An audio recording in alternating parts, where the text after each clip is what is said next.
अस्सलाम वालेकुम दोस्तों, आज हम गले में दर्द के हवाले से बताएंगे कि गले में दर्द सिर्फ टॉन्सिल की वजह से नहीं होता।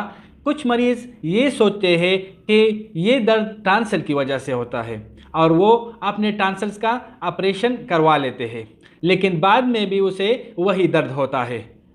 लेकिन आगे बढ़ने से पहले अगर चैनल पर नए हैं तो सब्सक्राइब करें, अगर वीडियो पसंद आए तो लाइक करें और अगर कोई सवाल हो तो कमेंट सेक्शन में आप मुझसे पूछ सकते हैं।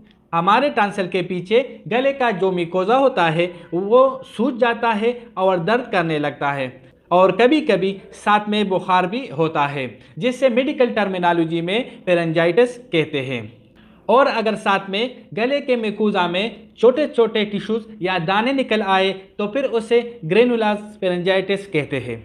फेरेंजाइटिस के वजूहात में एक डीएनएस है, यानी अगर नाक की दरमियानी दीवार जिसे सेप्टम कहते हैं अगर वो सीधा ना हो तो फिर हमारे नाक का सिक्रीशन पीछे की तरफ गले में उतरता है, जो फेरेंजाइटिस का सबब बनता है।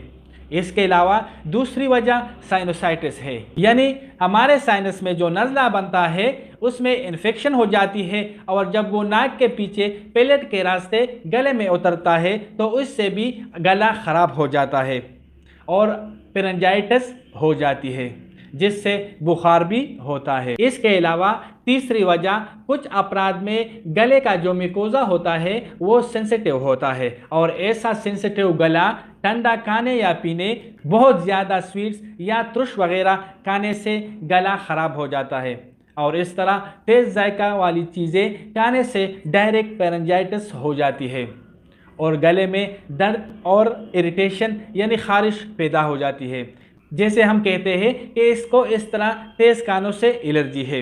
इसके अलावा चौथा वजह, जब मैदे में तेज़ाबियत बहुत ज़्यादा बनती हो तो उससे भी फेरेंजाइटिस हो जाती है। अगर फेरेंजाइटिस के इलाज के बारे में बात करें तो सबसे पहले जिस कानों से फेरेंजाइटिस होती है उसे न खाए और अगर खा भी ले तो खाने के बाद नमकीन नीम गर्म पानी से गरारे करें ताकि गला साफ़ हो जाए।